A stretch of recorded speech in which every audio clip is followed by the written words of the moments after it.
감사합니다. 예, 오늘은 호흡계와 채식을 하겠습니다. 예, 호흡계와 채식은 내용이 많지가 않아서 채식과 직접적으로 관련된 내용은 별로 없고 그냥 저희가 근데 중요한 내용일 수도 있어요. 호흡과 관계된 거니까.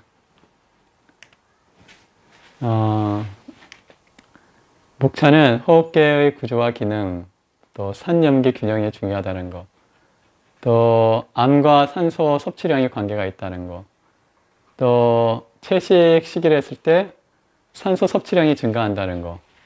그게 왜 중요한가? 암은 산소가 없이 발효하는 세포다 하는 그런 것들. 다시 말해서 암 치유에 있어서 중요한 방법 중에 하나는 산소를 적절하게 공급을 해주는 거예요.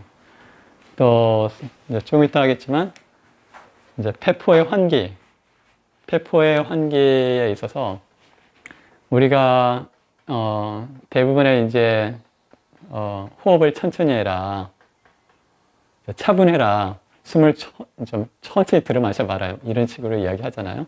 마음을 안정시키려고. 왜 그런가? 관련이 있다는 거예요. 또 실제로 불안과 호흡에 관계가 있다.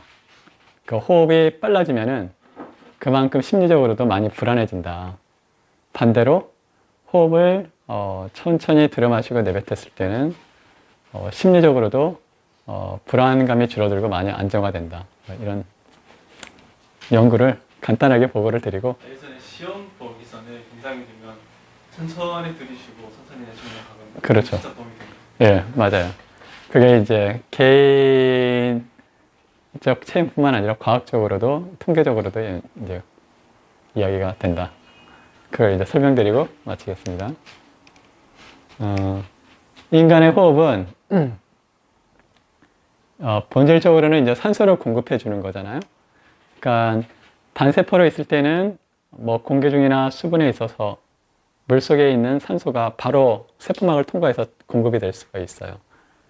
그런데 우리는 이제 다세포 생물체로 진화를 했잖아요. 그러니까 다세포 생물체로 진화를 했기 때문에 우리가 보기에는 아주 뭐 몇 센치 되지 않는 피부를 할지라도 세포가 수십 개를 통과해야 하는 거예요. 그러니까 그렇게 통과를 시킬 수가 없다라는 거예요. 그래서 영양소나 산소를 인체의 모든 세포에게 골고루 공급을 해주기 위해서는 혈관이라는 걸 통해서 전달을 하는데 그 혈관도 폐쇄가 되어 있기 때문에 이 호흡계를 통해 가지고 호흡계가 이 순환계와 세포막을 사이에 두고 산소를 공급을 해주는 거예요. 그래서 호흡은 외호흡, 내호흡, 세포호흡으로 나눠질 수가 있는데 외호흡은 이 코나 입을 통해 가지고 폐까지 도달하는 거, 이게 외호흡이고, 그 다음에 이제 폐에서 순환계를 통해 가지고 이렇게 공급을 해주는 거예요. 내호흡이고, 그 다음에 세포 내에서 산소를 받아 가지고 미토콘드리아에서 연소를 시키는 게 이제 세포호흡이에요. 굳이 표현하자면.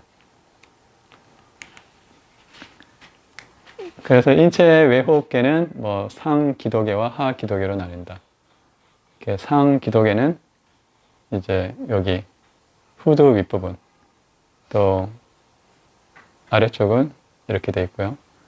그 관이 이렇게 나눠지죠. 그래서 이 목구멍은 하나지만 들어가서 앞쪽으로는 이제 폐로 가고 뒤쪽으로는 식도로 이제 가게 되는데, 기관은 기관 분지부에서 좌우 연속해서 19번 또는 뭐 26번 나눠진다 이렇게 이야기를 해요. 그리고 폐포는 1형과 2형 세포로 나누는데 1형 세포는 폐포 표면의 90 내지 95%를 차지하고 2형 세포는 과립 폐수포로 5 내지 10%를 차지하는데 이 표면 장력을 낮추는 계면 활성 물질을 분비를 해요. 여기 대해서는 이제 과학과 초월의 길목에서 저저번 주에 설명을 했거든요. 그래서 그걸 참고로 하시면 될 것 같고요. 그리고 호흡 기도계는 점액 선모층과 폐포에는 대식세포들이 있어서 세균들에 대한 방어작용을 해요.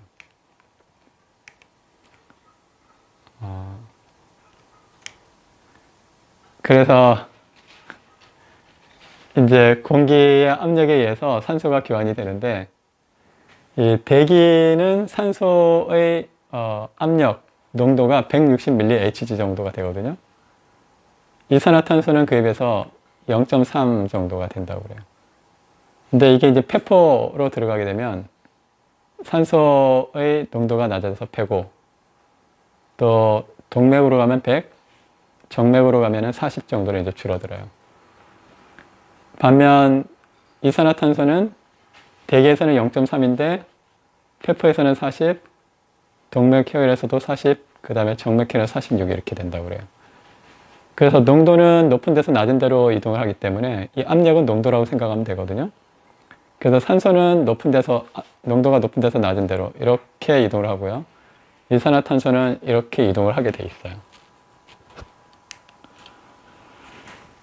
그래서 이제 헤모글로빈이 산소와 결합을 하는데, 이 산소의 농도에 따라 가지고 포화되는 정도가 달라요. 그리고 온도에 따라서도 달라져요. 그러니까 똑같이 산소의 분압이 40mHg라고 가정을 했을 때 헤모글로빈이 결합하는 퍼센트는 43도가 되면은 거의 한 55%밖에 안 되는 거예요. 그런데 38도로 줄어들면 70%가 넘어가고요. 20도씨가 되면 10도, 여기 90%가 넘어가요. 산소와 결합하는 능력이. 그러니까 무슨 말씀이냐면 추운 지방일수록 산소와 결합할 수 있는 능력이 커지는 거예요. 그러니까 이제 한여름에는 숨이 헉헉거리잖아요. 그죠? 40도씨 되면은 헉헉거리는 이유 중에 하나가 날씨가 더워서도 있지만 실제로 혈액 속에 있는 헤모글로빈이 산소와 결합하는 능력이 떨어진다는 거예요. 그리고 겨울에 보면은 이제 겨울에 산책을 하면은 정신이 막 맑아지는 경우 혹시 느껴보셨어요? 그게 진짜였구나. 예. 기분이 아니고. 예. 그러니까 이제 기감이 이제 좀 발달된 사람은 겨울에 막 영하 상태에서 이렇게 길을 이렇게 산책을 하다 보면은 그러니까 에너지가 막 이렇게 흐르는 걸 느끼거든요. 이렇게 천천히 들여 마시면 그러니까 에너지가 몸을 주르르 이제 흐르는 걸 느껴요. 그런데 이제 공기가 차가워서 시원해지는 듯한 그런 착각인 줄 알았어요. 그렇게 느끼는 분도 있는데 전기가 실제로 흘러요, 몸에. 이렇게. 이제 그러니까 여기서는 이제 산소의 포화도만 이야기했지만 그게 이제 인체 내에 있는 어떤 전기적인 전압 차이도 많이 만들어내는 것 같아요. 그래서 이제 그런 이제 이야기를 하고 있고요. 또 똑같은 이제 산소 분압이지만 pH에 따라서 달라져요. 그러니까 pH 7.2가 이제 7.4, 7.6 이게 숫자가 높을수록 알칼리거든요. 그러니까 채식을 하게 되면 이제 혈액이 알칼리화가 돼요. 그리고 이제 육식을 섭취하게 되면 단백질 섭취량이 많아지면서 산성화가 되는데, 그러니까 이제 똑같은 산소 상태에서도 채식을 하느냐 육식을 하느냐에 따라서 pH가 달라지기 때문에 산소와 결합하는 능력이 달라진다는 거예요. 그래서 보면은 이제 채식인들이 이제 열량이 많이 덜 부족하거든요. 그러니까 육식을 하게 되면 이제 기초대사량이나 이런 게 높아지는데 그 이유 중에 하나가 이런 산소 이용률과 관계가 있을 거다 이제 생각을 할 수가 있어요. 그러니까 산소를 많이 이용할 수 있으면 음식으로 섭취하는 칼로리가 적어도 된다는 얘기. 그렇죠. 예. 왜냐하면 이제 좀 이따 나오겠지만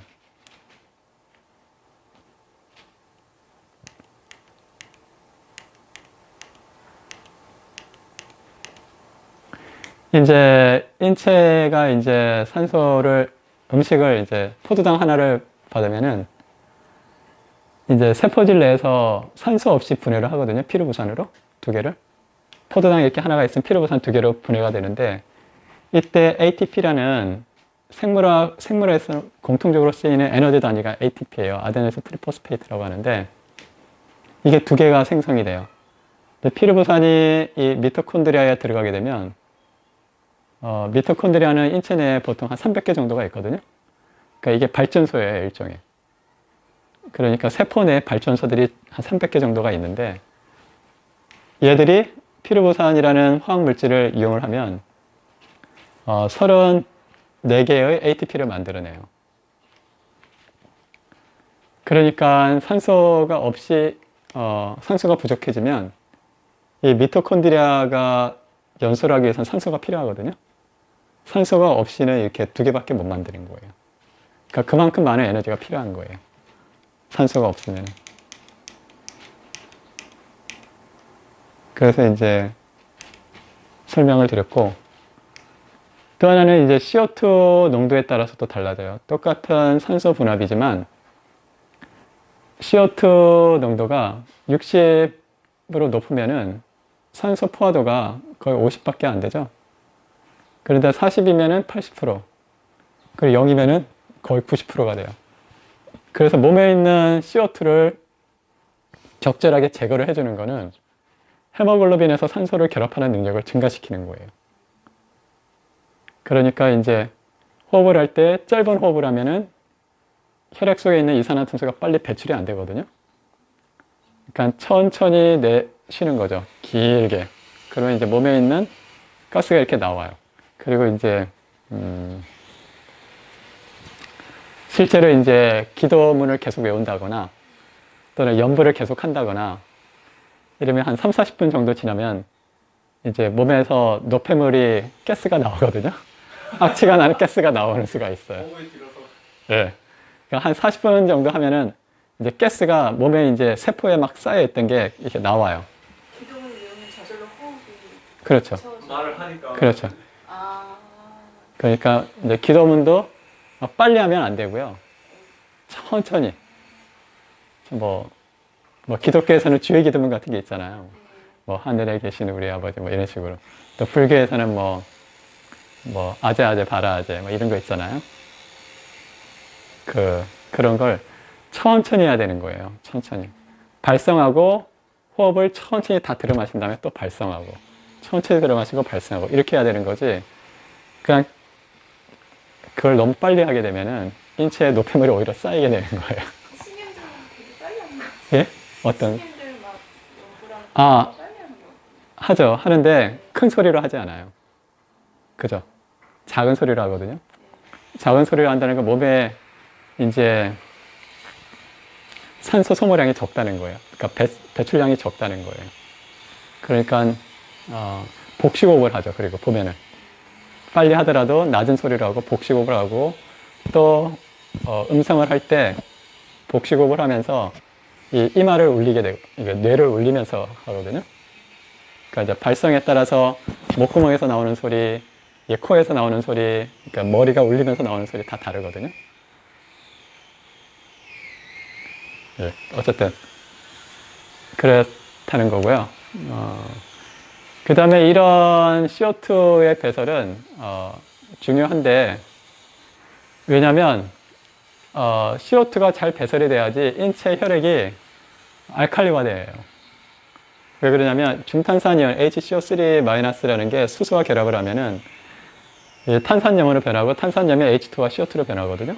그래서 CO2가 기체로 변해서 공기 중으로 나가줘야 돼요. 근데 이 혈액 속에 CO2가 많아지면 CO2와 H2O가 결합을 해서 H2, 탄산수소가 되고 얘들이 중탄산 이온으로 되면서 수소 이온을 만들어내요. 그럼 알칼리화가 아니라 산성화가 되는 거예요.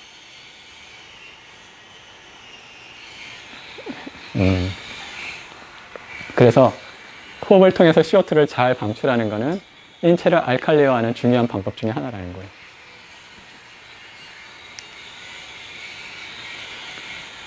그리고 이러한 인체의 pH는 7.3에서 7.4, 7.35에서 7.45 사이를 유지를 해야 되거든요.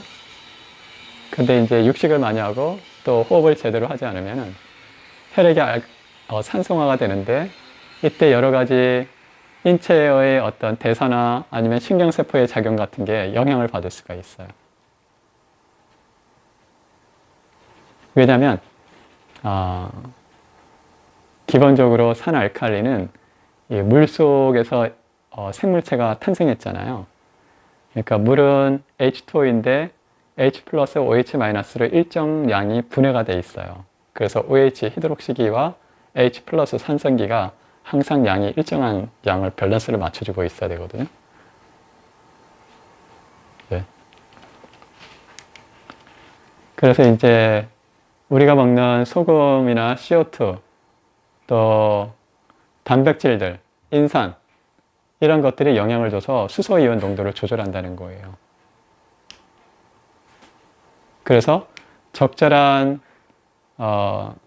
소금, 그러니까 천일염을 먹는 것도 중요하고 또 이산화탄소를 적절하게 제거해 주는 것도 중요하고 또 단백질도 과잉이 아니게 적절하게 먹는 것도 중요하다. 뭐 이렇게. 그리고 물도 적절하게 섭취를 해서 산, 알칼리 밸런스를 맞춰주는 게 중요하다. 이렇게 이야기를 하는 거고요.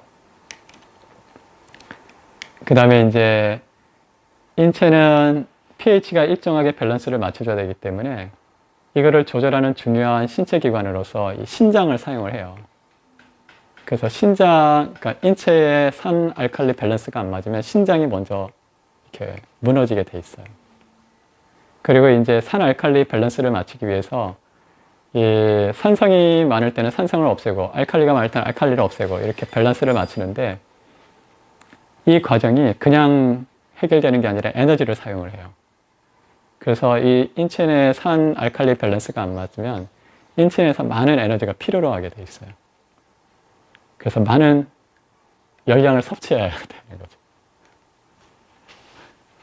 그런 거고 또 산혈증, 인체 내에서 피가 산성으로 됐을 때 뭐 여러 가지 이화작용이 촉진되거나 동화작용이 억제되고 인슐린 저항성이 증가하고 또 뼈에 대해서는 물리화학적 용해, 뼈가 녹아나가고 또 파골세포 기능이 증가를 해요. 파골세포는 뼈를 잡아먹는 세포거든요. 저골세포는 뼈를 이렇게 만들어내는 거예요. 그 저골세포는 기능이 약화가 돼요. 또 부갑상선 호르몬 수치 효과가 증가를 하고요. 그래서 요즘에 여성분들 갑상선 이상이 많잖아요. 이런 것도 관계가 있을 거라고 보는데 또 비타민 D 합성이 감소를 해요. 인체 산성화가 되면. 또 호르몬에 대한 영향도 커요. 그 성장 호르몬 분비가 감소하고요. 아까 우리가 봤을 때 그 여학생이 pH가 소변이 5.0에서 5.5로 증가를 했거든요. 그러니까 알칼리화 된 거예요. 그러면서 성장 호르몬이 증가를 했잖아요. 40배. 그죠? 이제 이와 관련이 있을 거고요. IGF, 또 인슐린, 갑상선 자극 호르몬, 코티졸 생성이 증가를 해요. 또 실험을 해봤는데 그러면 하루 섭취하는 단백질량과 관계가 있을까 해서 이제 조사를 해보면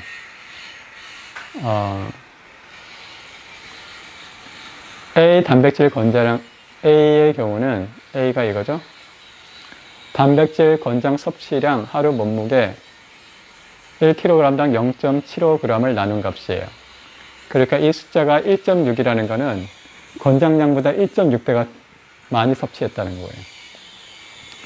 여기 1.7이면 1.7배 권장량보다 많이 섭취했다는 거고, 근데 권장량은 아까 말씀드린 대로 정균 분포도에서 상위 97%라고 말씀드렸잖아요. 그러니까 평균은 30%를 빼야 되니까 여기서 1.6은 1.6배가 아니라 평균보다 거의 2.5배 이상 먹은 거예요, 사실은.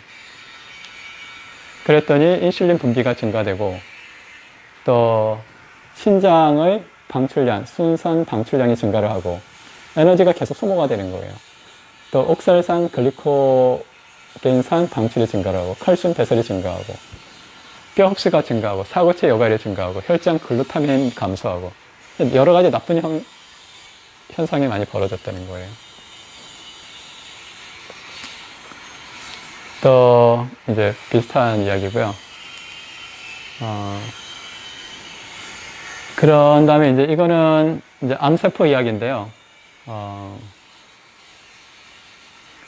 실제로 암세포들은 이제 암세포 저희가 이제 실험실에서 실험을 할 때는 살아있는 사람의 이제 세포도 이용을 하지만 이제 그 세포를 팔아요. 그러니까 셀 라인이라고 그래서 어떤 특정한 목적을 위해서 그 실험을 할 수 있는 세포들을 팔거든요. 그걸 이제 셀라인, 세포주라고 이야기하는데, 그, MCF1이라는 유방암 세포가 있어요. 그리고 MDA23이라는 유방암 세포가 있는데, 이 세포가 좀 더 악성인가 봐요. 그러니까 이 세포들 종류마다 이제 악성, 양성 이렇게 있거든요. 그런데, 포도당 소비 비율이 보니까 낮은 악성은 조금밖에 이용을 안 하는데, 이 포도당 소비 비율이죠. 그러니까 포도당 소비 비율이 똑같은 세포인데도 불구하고 똑같은 양을 넣는데도 불구하고 낮은 악성의 유방암 세포는 뭐 15 정도다 하면은 악성이 높은 세포는 40 이상을 포도당을 이용을 한다는 거예요. 무슨 말씀이냐면 암세포의 악성이 심할수록 암세포가 독성이 강할수록 더 많은 영양소를 필요로 한다는 거예요. 그 말은 무슨 말씀이냐면 악성이 높을수록 산소를 이용하는 호흡이 아니라 산소가 없는 무기호흡을 한다는 거예요. 그러니까 암세포라는 건 아까 말씀드렸지만 산소를 이용하는 유기호흡 장치가 고장이 난 것들이에요. 많이. 그러니까 얘들은 마치 미생물이나 아니면 곰팡이처럼 발효호흡을 하는 거예요. 발효호흡은 유기호흡보다 효율이 뭐 16분의 1로 감소한다고 그랬잖아요. 그러니까 그만큼 더 많은 에너지를 필요로 하는 거죠. 이해 가시나요? 네. 그래서 실제로 이제 산소 섭취량을 보면은 2009년 필 등의 연구에 의하면 최대 산소 섭취량이 28ml/kg 1분당인 사람에 비해서 그 이하인 사람은 사망률이 3배가 증가를 했어요. 또 건강한 대조군에 비해서 유방암 환자의 최대 산소 섭취량은 32% 감소해 있었다는 거예요. 그리고 여러 가지 심혈관 질환들, 우혈성 심부전, 뇌졸중, 또 암 환자들은 심폐 기능이 많이 떨어져 있다. 이제 이렇게 이야기를 하고 있어요. 그래서 다르게 말씀드리자면 호흡을 잘 하는 게 질병 치유에 매우 중요한 역할을 한다. 이제 이렇게 이야기를 하는 거죠. 최선생 문을 닫는데 문을 좀 닫아주실래요? 네, 고맙습니다. 네. 순식간에 되게 재밌었어요. 네.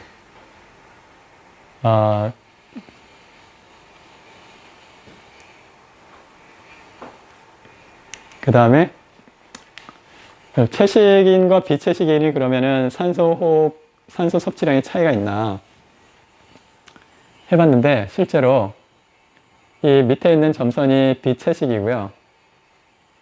이 위에 있는 실선이 채식을 하는 그룹이에요. 그래서 자전거 달리면서 산소 섭취량을 봤더니 채식을 하는 그룹이 산소 섭취량이 더 높더라는 거예요.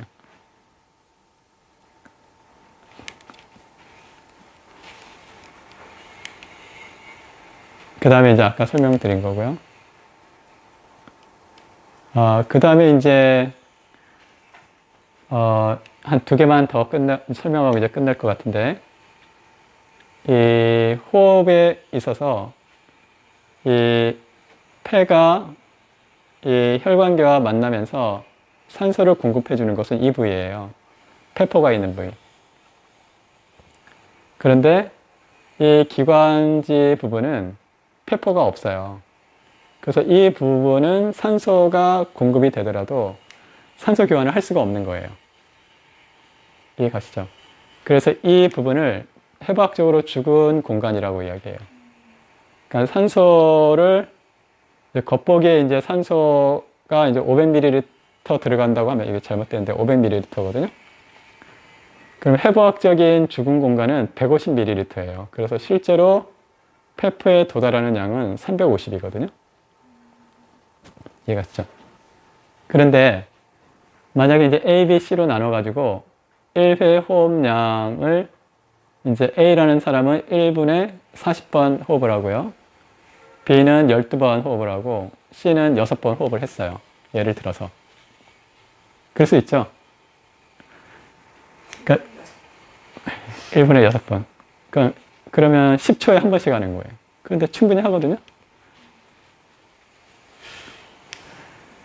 근데 이제 10분당 호흡은 40회지만 1회 호흡량은 150으로 줄어들어요. 근데 해부학적으로 죽은 공간이 150이잖아요? 그러니까 150 빼기 150은 0이에요. 그러니까 실제로 폐포에 도달하는 기체는 0이 되는 셈이에요. 그런데 1분에 12번을 호흡을 했어요. 더 천천히 했죠? 하지만 1회 호흡량은 500으로 증가를 했어요. 그러니까 해부학적으로 죽은 공간 150을 빼면 폐포에 도달하는 기체는 350이 되는 거예요. 그래서 12번을 곱하면 1분당 4200 정도 밀리리터가 공급이 되는 거예요. 실질적으로는. 물론 이제 폐포에서도 100% 공급이 이제 전달이 되는 건 아니죠. 하지만 이제 100% 전달된다고 치고. 그 다음에 C는 더 천천히 했어요. 6번. 1회 호흡량은 1000이에요. 그러면 해부학적으로 죽은 공간 150을 빼면 850이 남잖아요. 850을 6번 호흡했으니까 6을 곱해요. 그럼 5100인 거예요. 그러니까 오히려 천천히 호흡할수록 폐포에 도달하는 산소량은 많아진다는 거예요. 그래서 이제 조용히 기도를 한다거나 또는 명상을 한다거나 또는 이제 단전호흡을 한다 이럴 때 제일 중요한 부분은 이제 마음을 이제 차분하게 하는 것이기도 하지만 신체적으로는 호흡을 할 수 있는 한 최대한 천천히 들여 마시고 천천히 내뱉는 거예요. 그래서 처음에는 그 천천히 들여 마시고 내뱉는 속도가 이제 빠르지만 계속 이제 연습을 하면 점점 길어지거든요. 그러면서 이제 공급되는 산소량이 증가를 하고 몸의 ATP 생성량이 증가를 해요. 그러면서 그 에너지가 이제 변환을 할 수가 있는데 이제 그거는 나중에 설명을 드릴게요. 그래서 이제 마지막 그림인데 실제로 1분당 호흡 횟수가 증가할수록 불안 점수가 증가하더라는 거예요. 사람들을 이렇게 봤더니. 상관계수는 0.756이에요. 상관이 이제 1은 이제 완전히 똑같다는 이야기거든요. 0은 완전히 관계가 없다. 이런 건데, 상관계수 0.75라는 건 상관계수 제곱하면 이제 R 제곱이라고, R 스퀘어라고 이야기하는데, 이제 대략 50% 정도로 설명한다는 거예요. 그러니까 이 불안에 있어서 호흡을 적절히 조절하면 호흡이 불안한 상태를 50%는 조절할 수 있다. 이렇게 설명할 수 있어요. 통계적으로. 그래서 출처는 이거고요. 네, 경청해 주셔서 감사합니다. 네.